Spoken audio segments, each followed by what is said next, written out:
देखिए अब ये कितनी मामूली बात है, लेकिन हम लोग यहाँ पे गलती करेंगे और फर्स्ट लाइन में ही आप गलत कर बैठेंगे एग्जामिनेशन में। देखिए क्या कह रहा है, चाय बनाते समय चाय की पत्तियों को द्रव से, ये देखिए ये क्या है बताइएगा, द्वारा पृथक किया जाता है। अगर आप इसका इंग्लिश नहीं जानते हैं और इंग्लिश भी जानेंगे तो इसका इंग्लिश होता है स्ट्रेनर, जो आप उसको भी अगर आप नहीं जानते हैं और एग्जामिनेशन में चाल नित्र दे देगा। क्या है ये वर्ड? चाल नित्र, है ना। इसका मतलब होता है चालनी, जिसको हम लोग क्या कहते हैं, छन्नी कहते हैं, छानने वाला। ओके, चाय छन्नी को शुद्ध हिंदी में चाल नित्र कहते हैं और इंग्लिश होता है स्ट्रेनर।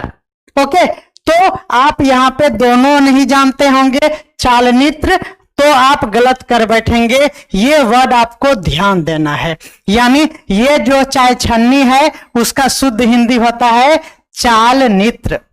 ओके, चलिए, रेसे से बीजों को अलग किया जाता है। कोई भी रेसे, जैसे रेशम कीट है, उससे बीजों को अलग करना, कोई भी चीज को, रेसे को बीजों से अलग करने की प्रक्रिया को औटते हैं, यानी औटाई कहा जाता है। इस प्रक्रिया में हम लोग औटते हैं, औटते नहीं है, ओटते हैं। दूध को हम लोग औटते हैं, लेकिन यह है ओटते हैं, ओटते। और इस पूरी प्रक्रिया को ओटाई कहा जाता है। क्या कहा जाता है? ओटाई कहा जाता है। ये पिछले चैप्टर में आया था ये वर्ड, आप इसको ध्यान में रखे होंगे। ठीक है, चलिए नेक्स्ट स्लाइड पे आते हैं। देखिए इस चैप्टर में ये कंप्लीट टर्म है, जैसे आप लोगों को वाष्पन, विलयन, निस्संदन, थ्रेसिंग, हस्तचयन, निष्पावन, संतृप्त विलयन, संघनन, अवसादन, निस्तारण, चालन। देखिए इतने सारे टर्म है जो आपको कंफ्यूजन करेगा और कंफ्यूजन करता ही रहेगा जब तक आप इसको अच्छे से नहीं समझेंगे। ओके, तो चलिए, पहला है पृथक करने का जो विधि है, उसमें से सबसे पहला जो है हमारा वो है हस्तचालन। क्या है? हस्तचालन। देखिए कह रहा है कि इस विधि का प्रयोग, अब देखिए रिलैक्स हो जाना है, ध्यान देना है, पेन और पेपर लेके थोड़ा सा बैठिए, है ना, नोट करते चलिएगा। शॉर्ट नोट्स में जो नोट करने के लिए मैं बोलूंगा उसी को नोट करना है। ओके, देखिए पहला है हस्तचयन। क्या है? हस्तचयन का मतलब हुआ हाथ से चुनना, जैसे चावल से कंकर पत्थर को चुनते हैं, है ना। तो इस विधि का उपयोग गेहूं, चावल और दाल से कुछ, ये देखिए ये वर्ड याद रखना है, ये ऑप्शन में मिलेगा, कुछ बड़े मिट्टी के कणों को, पत्थरों को और भूसों को पृथक करते हैं। यानी आपको याद रखना है, हस्तचयन तभी संभव है जब उसमें जो कण है, जो चुन के फेंकना है, उसका साइज क्या होना चाहिए? बड़े बड़े होने चाहिए। ओके, ठीक है। चलिए, ऐसी अशुद्धियां की मात्रा प्रायः बहुत अधिक नहीं होती है। जब चयन यानी हस्तचयन से आप कोई पृथक्करण करेंगे तो वो ज्यादा नहीं होना चाहिए। अब मान लीजिए कि 2-4 कंकर पत्थर है तो आप उसको हाथ से ऐसे ऐसे चुन के फेंक देंगे, लेकिन अगर बहुत ज्यादा होगा तो नहीं ना कर पाएंगे। अदरवाइज इधर खाना का टाइम है 1 बजे, रात के 1 बजे आपको खाना मिलेगा, इसीलिए इसकी मात्रा अधिक नहीं होनी चाहिए। यह भी पॉइंट आपको याद रखना है। नेक्स्ट है चयन का प्रक्रिया में, यह है हमारा पृथक्करण का दूसरा पॉइंट, थ्रेसिंग। क्या है थ्रेसिंग? आप जानते भी हैं, थ्रेसर मशीन, उससे हम लोग गेहूं को तैयार करते हैं, है ना। तो यही है थ्रेसिंग प्रोसेस। यह भी पृथक यानी अलग अलग करने की प्रक्रिया है। देखिए डंडियों से, डंडी मतलब डंटा से, अन्न कणों अथवा अनाज को पृथक करने की प्रक्रिया थ्रेसिंग कहलाती है। यानी उस पर चोट करते हैं इस तरह से, तो ये प्रक्रिया भी, और अब मशीनों का प्रयोग किया जाता है, उसमें भी उस दाने पर क्या किया जाता है, डंडे से चोट किया जाता है, यानी उसके डंडियों पर, जैसे ये धान की डंडी है, ये क्या है, इसका धान का डंठल है अगर, तो इस पे चोट किया जाता है, तो इस प्रोसेस को ही क्या कहा जाता है, थ्रेसिंग कहा जाता है। इसमें क्या करते हैं, इस प्रक्रम में डंडियों को यानी आपके अनाज के डंठल को पीट कर उससे अन्य कणों को क्या किया जाता है, अलग किया जाता है, यानी पृथक किया जाता है। तो दो बातें अभी जाने, एक जाने हम लोग हस्तचयन, मैं बार बार लिखूंगा, हस्तचयन मतलब हाथ को नोट किया जाए, आप 1 नंबर में ऐसे नोट कीजिए हस्तचयन, और यहां नोट कीजिए उसमें कि उसमें साइज जो होना चाहिए ना वो बड़े बड़े होने चाहिए, तब ये संभव है, ठीक है। दूसरा है थ्रेसिंग, जिसमें डंडियों को पीट कर अलग किया जाता है, समझ में आ गया होगा। चलिए नेक्स्ट है, अगला है हमारा निष्पावन। क्या है ये, निष्पावन है, ध्यान देना है। किसी मिश्रण के अवयवों को, यानी कोई भी मिक्स है सब चीज, अवयवों को इस प्रकार पृथक करने की विधि को किस प्रकार, देखिए निष्पावन का मतलब होता है पवन द्वारा, क्या है, पवन के द्वारा या वायु के झोंकों के द्वारा जब हम लोग भारी और हल्के अवयवों को अलग करते हैं। कुछ भारी अवयव है और उसके साथ जब हल्के अवयव मिले हुए हैं, जैसे धान में भूसा का मिला होना, धान वजनदार है और भूसे बहुत ही हल्के हैं, तब उसको हम लोग निष्पावन के द्वारा अलग कर पाएंगे। ध्यान देना है, निष्पावन में हम लोग क्या कर पाएंगे, तो वायु का प्रयोग होगा, पवन के झोंकों से उसका पृथक्करण होगा। और उसमें दो चीज याद रखना है, एक होना चाहिए भारी कण, अगर दोनों हल्के ही होंगे तो सारे उड़ जाएंगे, प्रोसेस अनसक्सेस हो जाएगा, या फिर सभी भारी रहेंगे, कुछ भी नहीं रहेगा, गंदगी, और उसमें जो आपका डस्ट पार्टिकल है वो भारी अगर होगा तो भी नहीं हो पाएगा। तो ये भारी एक हो और दूसरा हल्का हो, तब पवन के झोंकों से क्या करेंगे, उसको अलग कर पाएंगे। जैसे भूसों को भारी अन्य कणों से अलग कर सकते हैं, सूखे रेत जो भारी होंगे उससे बुरादा को अलग कर सकते हैं, सूखे रेत सूखी पत्तियों के पाउडर को अलग कर सकते हैं। सूखा रेत होना चाहिए और सूखी पत्ती होना चाहिए, अगर रेत गीला होगा तब तो पत्तियों में सट ही जाएगा और फिर यह निष्पावन क्या हो जाएगा, अनसक्सेस हो जाएगा। ठीक है, नेक्स्ट देखिए, अगला प्रोसेस है, ध्यान देना है, चालन। चालन का मतलब हुआ क्या, चालना, जिस तरह से हम लोग आटा को चालते हैं, चालन हुआ। देखिए चालन द्वारा पत्थर, डंडियां, भूसा जो निष्पावन, समझ रहे हैं, निष्पावन मतलब हवा के झोंके, निष्पावन मतलब पवन, ट्रिक मैं बता रहा हूं, पावन का मतलब पवन, निष्पावन मतलब निष्पवन, पवन सर, पावन मतलब पवन। तो जब निष्पावन में भूसा जो थोड़ा सा वजनदार था, डंटियों या पत्थरों का कण जो निष्पावन तथा थ्रेसिंग के बाद भी गेहूं में रह जाते हैं, उसको हम लोग दूर करने के लिए उसको चालनी से चालते हैं, उसी को चालन कहते हैं। तो समझ में आ गया होगा। चालन विधि का उपयोग मिश्रण के दो ऐसे अवयवों जिनकी अमाप नोट किया जाए, यानी जिसकी माप समान नहीं हो, माप जो हो समान ना हो, यानी अलग अलग साइज का हो, ध्यान देना है, चालनी तभी संभव है। अदरवाइज जैसे देखिए हम लोग जब क्या कहते हैं, सरसों राई को जब चांदते हैं तो उसके साथ अटका जिसको बोलते हैं वो भी नीचे गिर जाया करता है, क्यों, क्योंकि उसका साइज क्या है, सेम ही रह गया, तो छिद्र से वो दोनों निकल जाते हैं। तो ऐसा नहीं होना चाहिए, इसीलिए कह रहा है कि यहाँ चालन का प्रयोग तब करेंगे जब साइज क्या हो, समान ना हो, यानी साइज अमाप हो, अंतर हो, तब ये पृथक्करण काम करेगा, चालन। तो ये हमारा चौथा है। अभी तक हम लोगों ने क्या क्या देखा उसको देखिए। पहला हस्तचयन याद हो गया होगा, दूसरा थ्रेसिंग याद हो गया होगा, चौथा निष्पावन जिसमें पवन का यूज होता है हो गया, चालन भी अच्छे से समझ चुके हैं। अब है हमारे पास अवसादन। ध्यान देना है। अवसादन क्या है, इसको ध्यान देना है। कह रहा है कि चावल तथा दाल में धूल कण है। ध्यान देना है, चावल तथा दाल में क्या है, धूल कण है, मिट्टी है, इस तरह के हल्के कण है। पकाने से पहले चावल या दाल को क्या करते हैं, जल से धोया जाता है। क्या कहा जाता है, जल से धोया जाता है। अभी भी क्लियर नहीं हुआ। अब यहां देखिए, मिश्रण में जल मिलाने पर जब भारी अवयव नीचे तली में बैठ जाते हैं, समझ में आ रहा है, भारी क्या है, ध्यान देना है इस पॉइंट को, कंफ्यूजन। जल मिलाने पर भारी अवयव क्या होते हैं, जमीन पे बैठ जाते हैं, ठीक है।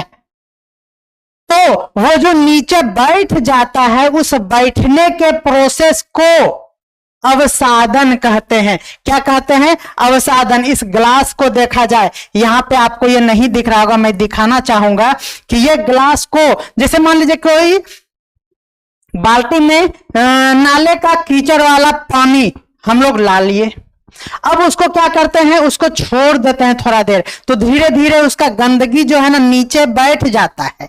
तो नीचे जो गंदगी बैठने का प्रोसेस हुआ वही है अवसादन।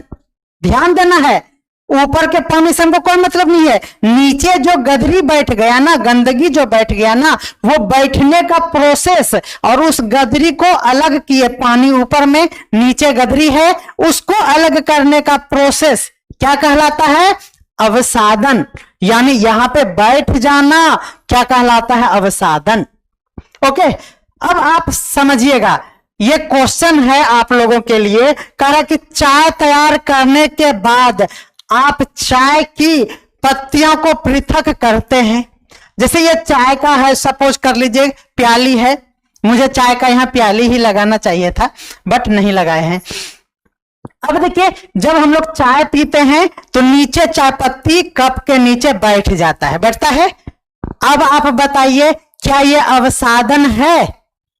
सोचिएगा, क्या यह अवसादन है, हाँ या ना, कमेंट में बताइएगा। लेकिन आज में कंफ्यूजन होगा, क्लियर भी हो जाएगा।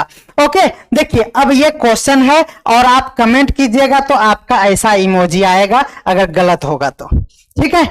नेक्स्ट देखते हैं क्या है। देखिए, उसी प्रोसेस में एक अगला टर्म है हमारा निस्तारण। ध्यान देना है, अवसादन का ही अगला पोर्शन है, यानी अगला स्टेप है निस्तारण। क्या है, निस्तारण। देखिए, अवसादित मिश्रण, अवसादित मिश्रण किसको कहते हैं, ये जो चाय की प्याली या फिर गैस गिलास वाला जो उदाहरण दिया कि नीचे बैठता है, वो क्या है, यही है हमारा अवसादन। और अवसादित मिश्रण मतलब हुआ जो जमीन में उसका गदरी बैठा हुआ है, को बिना हिलाए, अगर हिलाएंगे तो गड़बड़ा जाएगा, तो उसको हिलाते नहीं है, तो बिना हिलाए जल को मिट्टी सहित, यानी ऊपर में जो भी गंदगी था, ऊपर में जो भी ऊपर में जम गया, उस सभी को बिना हिलाए उड़ेलने, यानी उसको इस तरह से उझलते हैं, इस तरह से।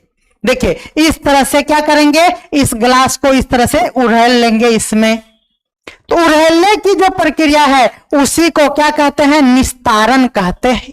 क्या कहते हैं, निस्तारण कहते हैं। ओके, ऐसे द्रवों के मिश्रण को पृथक करने में उपयोग में लाया जाता है जो आपस में मिश्रित नहीं हो।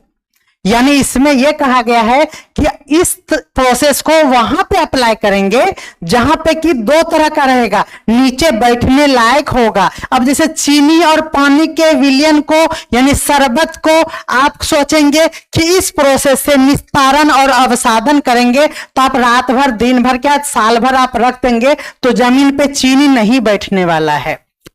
जब हमारा एक सिंपल शरबत हो पीने वाला तो नहीं होगा। लेकिन वही जब हम लोग पूरा घोल बना के बहुत सारा चीज उसमें मिला के, तो कुछ पदार्थ नीचे बैठ जाएगा, नीचे जो बैठ जाएगा वो है अवसादन, और उस ऊपर वाला पोर्शन जो पानी है उसको दूसरे में डाल लेना और नीचे गदरी को दूसरे गिलास में छोड़ देना। अगला प्रोसेस है हमारा निस्तारण। तो उम्मीद करते हैं कि आप समझ चुके होंगे। देखिए, चाय से चाय की पत्तियां पृथक करने में अवसादन का यूज होता है। तो चाय पत्ती नीचे बैठना अवसादन है, लेकिन अब जवाब मिलेगा पिछले कमेंट ये क्वेश्चन का। अब देखिए, जब चाय हम लोग पीते हैं तो अवसादन नहीं, निस्तारण का यूज करते हैं। बोलिए क्यों? क्योंकि आप उस गधरी को नहीं निकालते हैं, आप ऊपर वाले चाय को ले लेते हैं, चाय को ले लेते हैं। फिर कंफ्यूजन है, मैं फिर हंसूंगा जब अगला स्टेप आएगा, देखिएगा, अब फिर मजा आएगा, मैं पोपट बना दूंगा, सॉरी बट बन जाएंगे हम लोग। ओके, तो चलिए देखेंगे क्या होगा। तभी आप हमारे इस बातों से, और बुक में भी लिखा हुआ है कि ऐसे मिश्रण को अवसादन और निस्तारण से हम लोग अलग करते हैं, बुक में भी दिया हुआ है। लेकिन अभी कुछ बताऊंगा और उसके बाद आपका जो ऐसा हो जाएगा शकल, ओके, आप कहेंगे अरे ये क्या हो गया, इसी तरह से होगा, आप देखिएगा अभी। चलिए, तो बने रहिए हमारे साथ और अपने साथियों के साथ शेयर जरूर करें। चलिए, तो चाय से चाय की पत्तियों को पृथक करने के लिए क्या चाहिए? अवसादन और निस्तारण। और एक वर्ड है यहां निस्यंदन। क्या है? निस्यंदन में कौन सी विधि अच्छी है? अब आपके दिमाग में आएगा कि ये क्या है, ये क्या है। तो चलिए इसको जानते हैं। अब यहां देखिए, यहां है निस्यंदन। क्या है हमारा? देखिए, चाय को एक छन्नी से चाय की पत्तियां पृथक की जाती है, सही बात है, उसी को क्या कहा जाता है? निस्यंदन कहा जाता है। अब बोलिए सारा गलत हो गया है ना, पहले जो दो बातें कही गई थी वो दोनों गलत था, फिगर भी एनसीईआरटी में वो भी रॉन्ग था।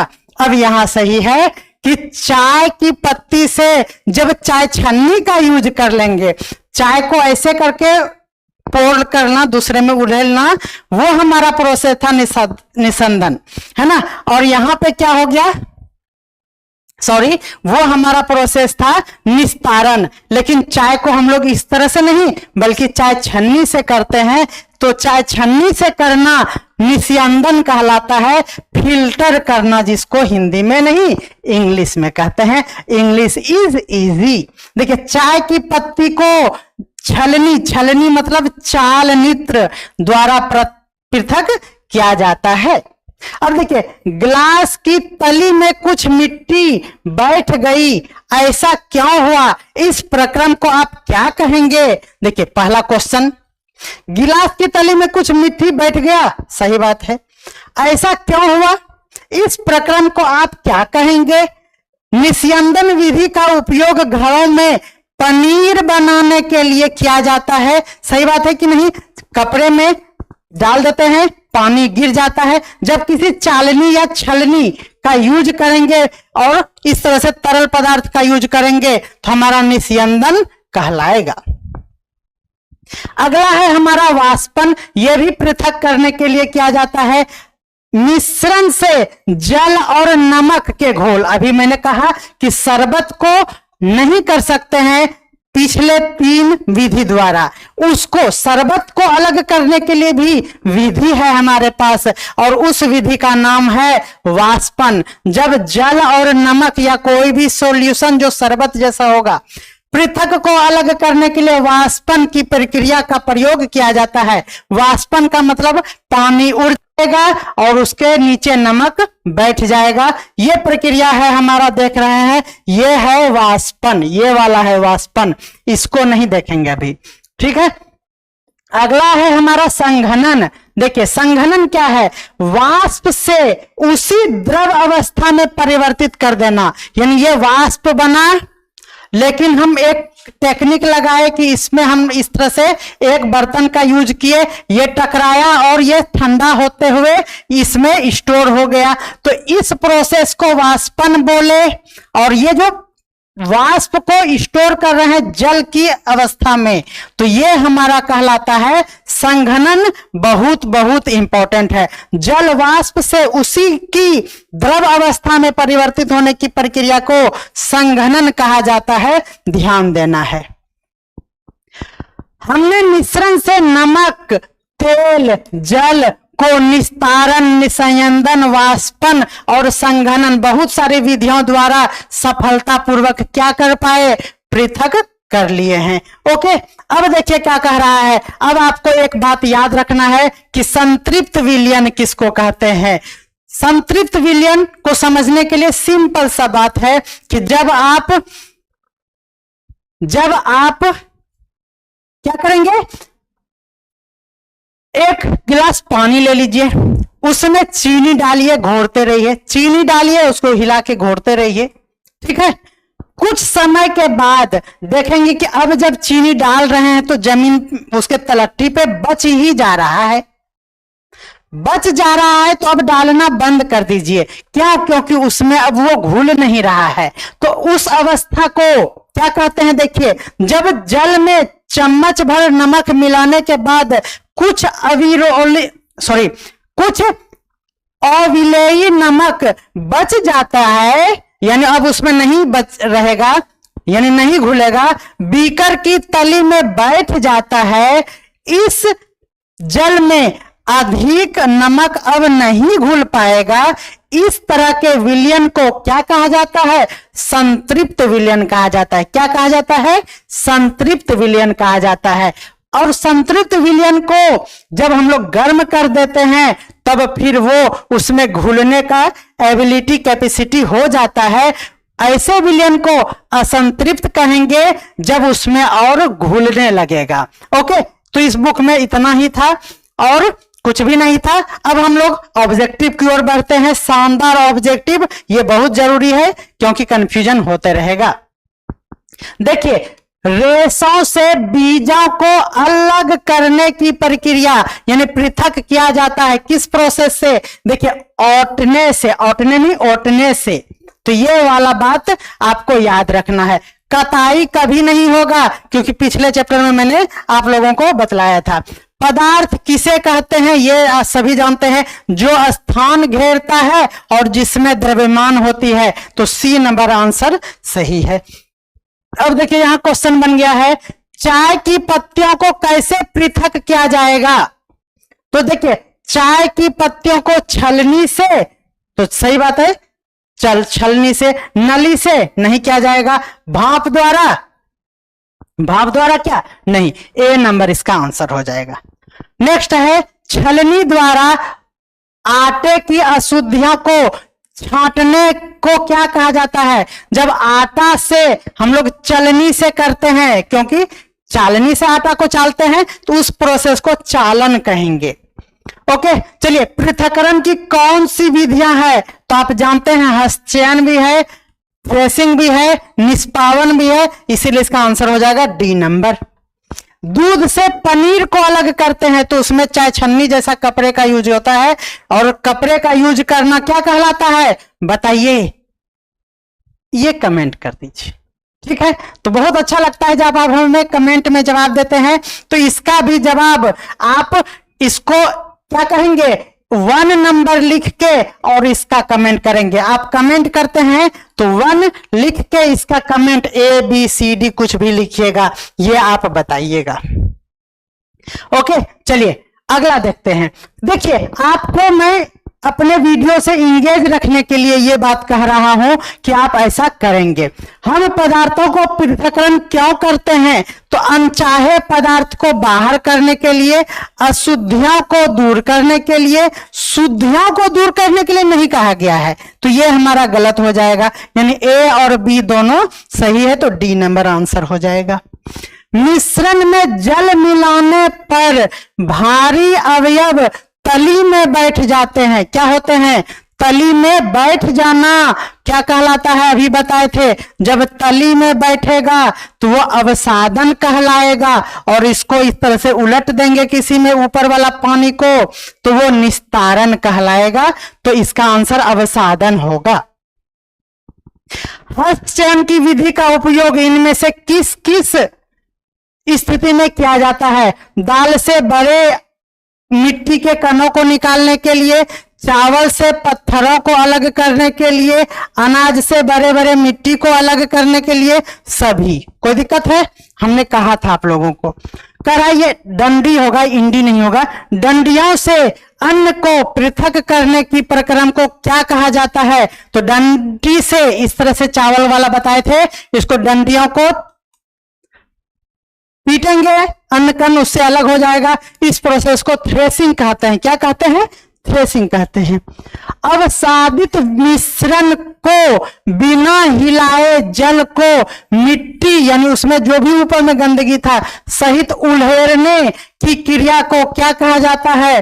बोलिए इसमें क्या कहा जाता है? तो आप जानते हैं निस्तारण। अवसादन मतलब बैठना और निस्तारण मतलब उल्हेरना।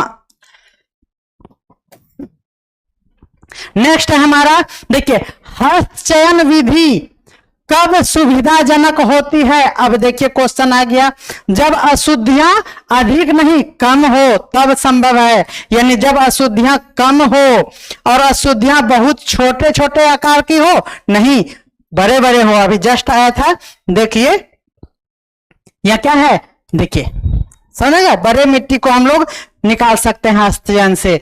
तो हाथ से चुनना, कम वाला साइज कम नहीं चलेगा, यह अधिक भी नहीं चलेगा। सी नंबर इसका आंसर सही होगा। तो चलिए इस तरह से बैक टू बैक नोट्स और एमसीक्यूज चैप्टर नंबर 5 का आप लोगों को कंप्लीट पीडीएफ और वीडियोस अपलोड हो चुका है। तो आज ही टेलीग्राम चैनल को ज्वाइन करें और कोई भी समस्या आए तो हमें आप उसी में कमेंट करें, वीडियो में कमेंट करें। चलिए शुरू करते हैं आज का क्लास। देखिए यहां पे सबसे फर्स्ट पॉइंट जो है क्या है, ध्यान देना है, ये चैप्टर 6 का है। ये हमारे चारों ओर के परिवर्तन, ये 6 लेवल पे जब पढ़ेंगे तो इसमें बहुत ही मामूली सब बातें दी हुई है, लेकिन उससे भी बहुत ही इंपॉर्टेंट क्वेश्चन बनते हैं। ध्यान दीजिएगा, कहा कि जिस पदार्थ से क्रियाकलाप प्रारंभ किया गया है उस पदार्थ को वापस पाया जा सकता है। अब देखिए यहाँ पे लैंग्वेज का काफी महत्व है कि आप लैंग्वेज को देखिए कि किस तरह से दिया जाएगा क्वेश्चन में।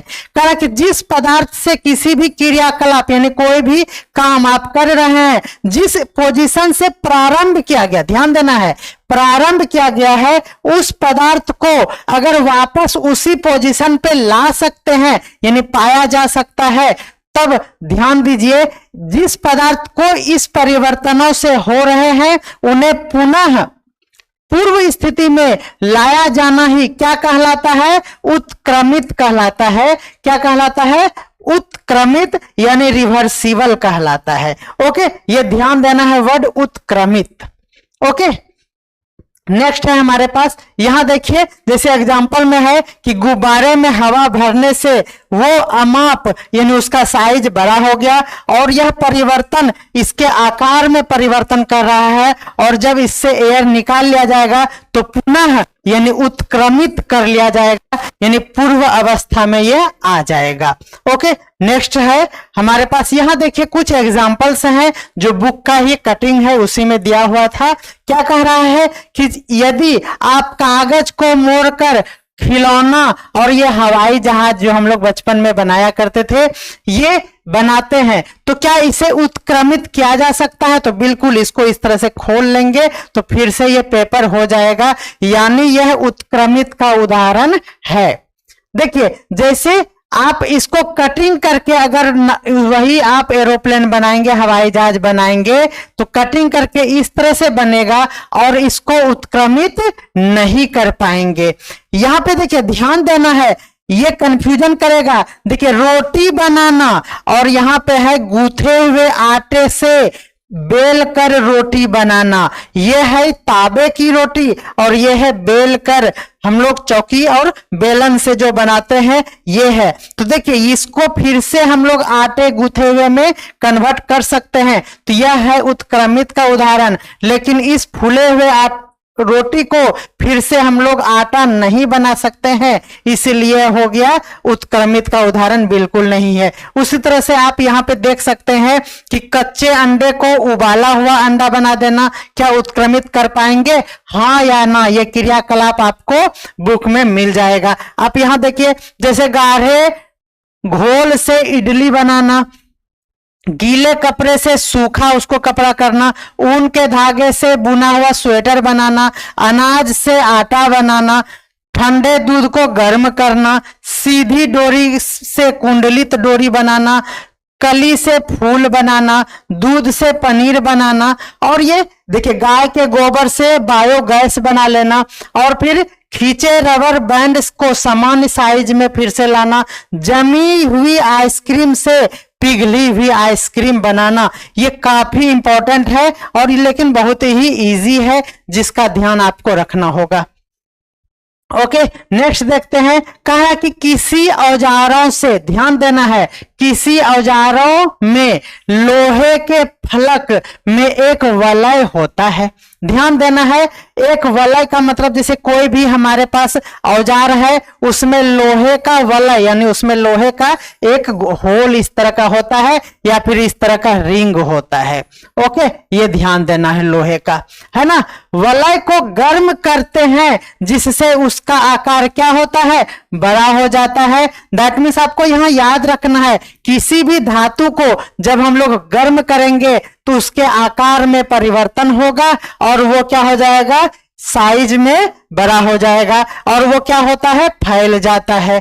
जब वलय को ठंडा करते हैं तो यह फिर से क्या हो जाता है, सिकुड़ जाता है, जिसे यह हत्थे पर कस जाता है। यानी ये एक प्रयोग किया हुआ है कि जब इसको, इस वलय को इस चक्के पर चढ़ाया जाएगा, एक ये बैलगाड़ी का पहिया है, जब चढ़ाया जाएगा तो इसको गर्म करेंगे और गर्म करके इस पे चढ़ाएंगे और इस पे पानी डालेंगे तो यह क्या हो जाएगा, सिकुड़ जाएगा, और उसी कारण से ये क्या हो जाएगा, इस पे टाइट हो जाएंगे।